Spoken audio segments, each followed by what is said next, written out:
Buenas tardes, vamos a hacer la presentación. Los factores de seguridad por el método de la curva característica aplicado al túnel de la Tebaida en Antioquia, Colombia. La localización del proyecto. El proyecto del túnel de la Tebaida se encuentra en el departamento de Antioquia, en el corredor entre Medellín, Santuario y el Caño Alegre.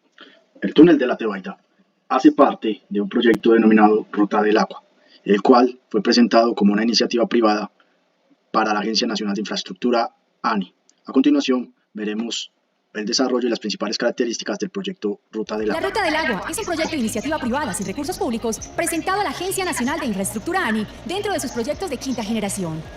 Este proyecto tiene como objetivo la construcción de una nueva infraestructura vial en doble calzada que conectará con las mejores especificaciones técnicas y altos estándares de operación y mantenimiento los municipios de El Santuario, Cocorná, Granada, San Francisco, San Luis, Sonsón, Puerto Triunfo y Puerto Boyacá, reduciendo de manera importante los tiempos y distancias de recorrido actualmente existentes entre estos municipios y su conexión con la capital del país y el departamento. Con el proyecto Ruta del Agua entre El Santuario y Caño Alegre se tendrá una distancia de recorrido de 105 kilómetros de doble calzada, dentro del cual se incluyen 6 túneles, más de 30 kilómetros de viaductos, 2 variantes, 15 retornos y 7 puentes peatonales, reduciendo con esta nueva infraestructura en más de 30 kilómetros la distancia de recorrido hoy existente.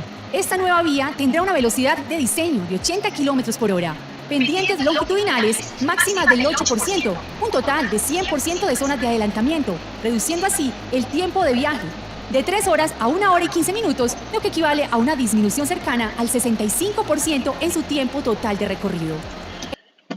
El proyecto del túnel de la Tebaida se encuentra ubicado en las unidades funcionales 4 y 5. La unidad funcional 4 corresponde al túnel norte y la unidad funcional 5 al túnel sur. El túnel de la Tebaida está proyectado para una velocidad de operación de 60 km por hora y constará de tubos como se observa en la figura, los cuales funcionarán como una doble calzada.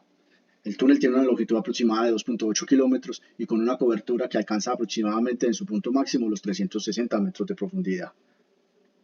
El túnel tiene una pendiente de 1.42%, un radio mínimo de 270 metros y un ancho de calzada de 8 metros para 2 carriles dentro de cada. Vemos la sección típica que maneja el túnel, que cuenta un galio de 5 metros para el transporte de carga. En cuanto a la geología, a lo largo del alimento del túnel se presentan 3 unidades geológicas. Se presentan los depósitos cuaternarios, que corresponden a depósitos de coluviones y aluviones recientes, que se encuentran en la zona de salida del túnel.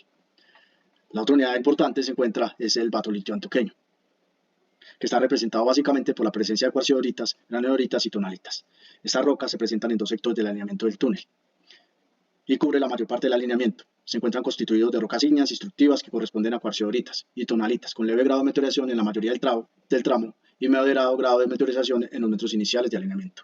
Esta unidad geológica corresponde a la de color amarillo. En color verde se encuentra la unidad geológica de rocas sedimentarias y volcánicas, que corresponden a rocas ígneas instructivas con la presencia de cuarciodoritas, granodoritas del batolito antioqueño. Se presentan rocas basálticas de roca gris a negro, compactas de resistencia moderada y en algunos tramos de altas resistencias.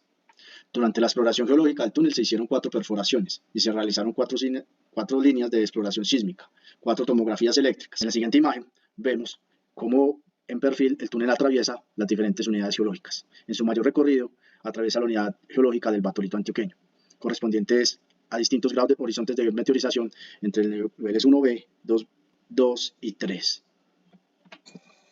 Los parámetros del macizo rocoso. Del material extraído en las perforaciones se le realizaron ensayos de laboratorio y se determinaron las características geomecánicas para cada horizonte del terreno. En la tabla se muestran los resultados para la información del batolito antioqueño. En color amarillo se resaltan los ensayos que se utilizaron para el caso práctico. Para la selección de los parámetros utilizados en el caso práctico se escogieron los del horizonte número 3 presentados en la tabla anterior. El RMR de los ensayos del proyecto dio un valor de 71. De acuerdo con el enunciado, se excavará un túnel de carretero circular de radio de 12 metros con una cobertura de 200 metros y un efecto de frente de 3 metros de macizo. La resistencia a compresión simple es de 83 megapascales, obtenido el promedio de los resultados de los ensayos de laboratorio. Para la constante MI se utilizó un valor de 32. La densidad, un valor de 0.26 megalitros por metro y el coeficiente de Poisson de 0.25. Para la determinación del ángulo de dilatancia,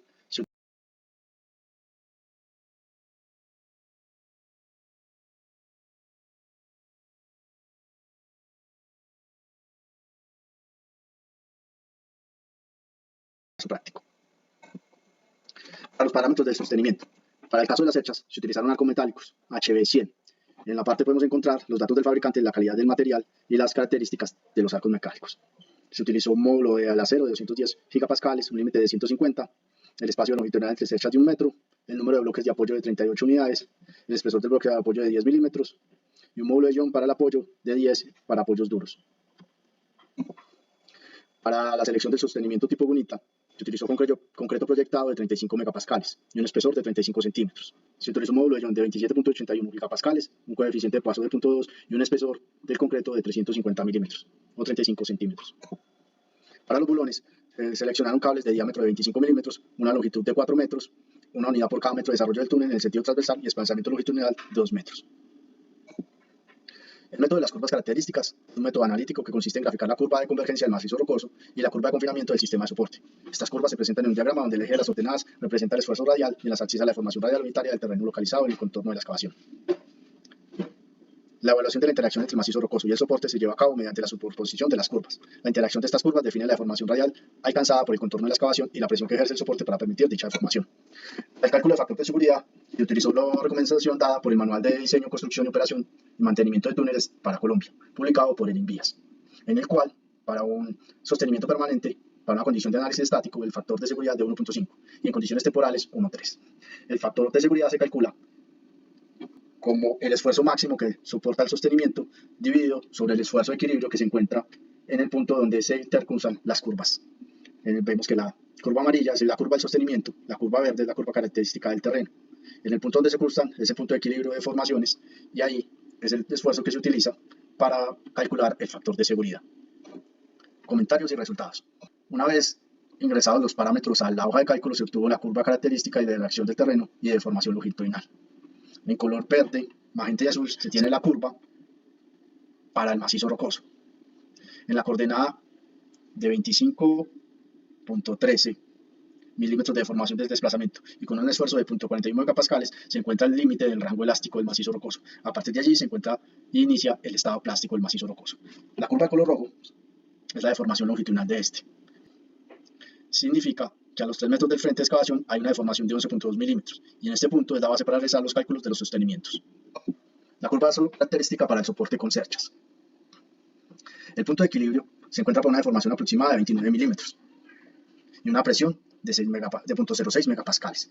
Con estos datos son los que se determinan el factor de seguridad. Una presión máxima de soporte del sistema de 0.11 sobre la presión de equilibrio de 0.06 nos da un factor de seguridad de 1.83, que de acuerdo a la normatividad colombiana es estable y serviría para un sostenimiento a largo plazo.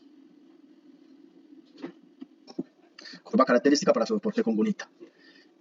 Para un concreto de 35 megapascales y un espesor de 35 centímetros no hay punto de equilibrio, ya que la presión máxima que soporta estos elementos es de 1.0 megapascales y una deformación de 11.71 milímetros, lo cual se encuentra muy alejado de la zona donde se encuentran las deformaciones y esfuerzos del terreno, del macizo rocoso. Para hacer que estas curvas se intersecten, habría que aumentar la resistencia del concreto y el espesor del concreto a proyectar. Para que esto suceda, habría que aumentar el concreto una resistencia de 50 megapascales y un espesor de 70 centímetros, lo cual hace que este tipo de sostenimiento se encuentre en desventaja desde el punto de vista económico, gracias al tamaño y el espesor que se requería para que dé punto de equilibrio, lo cual lo hace un sistema de soporte bastante costoso. Curva característica para soporte con bulones. Para el sostenimiento con bulones, el punto de equilibrio se encuentra para una deformación aproximada de 29 milímetros y una presión de 0.046 megapascales, teniendo un factor de seguridad de 2.76. Es un factor de seguridad elevado, lo cual indica que se podría reducir alguna de las características de los bulones o de los pernos para hacerlo menos sobredimensionado.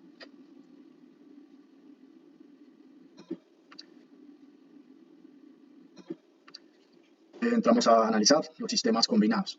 Esta es la curva característica para el soporte con cerchas más bulones. El punto de equilibrio se encuentra para una deformación aproximada de 26 milímetros y una presión de 0.1 megapascales. Con eso nos da un factor de seguridad de 1.87, lo cual lo hace apto para una condición a largo plazo de acuerdo a la normatividad colombiana.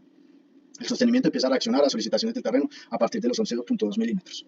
El valor máximo de tensión que puede resistir el sistema antes de entrar en fluencia es de 0.2 megapascales, con una deformación de 42.7 milímetros y una última deformación antes de la rotura de 137 milímetros. Curva característica para soporte con hormigón más bulones. El sostenimiento con concreto proyectado de resistencia de 35 megapascales más los bolones no hay punto de equilibrio, ya que la presión máxima que resiste el sistema es de 1 megapascal para una deformación de 11 milímetros, la cual se encuentra muy alejado de la zona por donde pasa la curva característica del terreno. Para hacer que las curvas se intersecten, habría que aumentar la resistencia del concreto y su espesor, aumentar el número del diámetro de los bolones o su cantidad, lo cual hace que este tipo de sostenimiento se encuentre en desventaja desde el punto de vista económico, ya que hay que realizar muchas actividades y unos soportes sencillos con un solo sistema se puede lograr la estabilidad. Como no hay punto de equilibrio, no se calcula factor de seguridad. Curva característica para soporte con Construction más hormigón. El sostenimiento con arcos metálicos, más concreto proyectado de resistencia a compresión de 35 megapascales y espesor de 35 centímetros, no tiene punto de equilibrio, ya que como podemos observar en la gráfica, la curva del sistema no intersecta la curva del terreno, por lo cual no hay punto de equilibrio. En este caso, el sistema no soporta las deformaciones del macizo rocoso. En esta gráfica podemos ver el resumen de todas las curvas analizadas. Podemos ver la curva del macizo rocoso en color verde, en color azul la curva de las cerchas más bolones y todos los otros sistemas que tienen punto de equilibrio, con lo cual estos soportan las deformaciones que presenta el macizo rocoso. Las curvas que están compuestas por hormigón no cruzan la curva del macizo rocoso, por lo que con estos sistemas combinados predominan la resistencia o la deformación del elemento más débil. Entonces, por eso es razón, como el sostenimiento con hormigón, un concreto proyectado, no tuvo cruce y punto de equilibrio con la curva del macizo rocoso, todas estas combinaciones hacen que no sean factibles, ya que no cruzan la curva característica del terreno. Como conclusiones, vemos cada una de las 6 propuestas de sostenimiento que se emplearon, sistemas individuales y sistemas combinados. Se tuvo factores de seguridad de 1.8, 2.76 y 1.87 para los sistemas que sí cruzaron y tuvieron punto de equilibrio. Los sistemas que empleaban concreto proyectado no tuvieron punto de equilibrio, por lo que no se pudo calcular un factor de seguridad. Entre la opción 1 y 4, que son las de menor factor de seguridad, de acuerdo a la normatividad colombiana, son factibles, ya que el factor de seguridad son mayor de 1.5. Entre las dos opciones, se escoge la opción individual, ya que es un sistema mucho más económico. Y hasta aquí, esta es la presentación del caso práctico para túneles. Muchas gracias.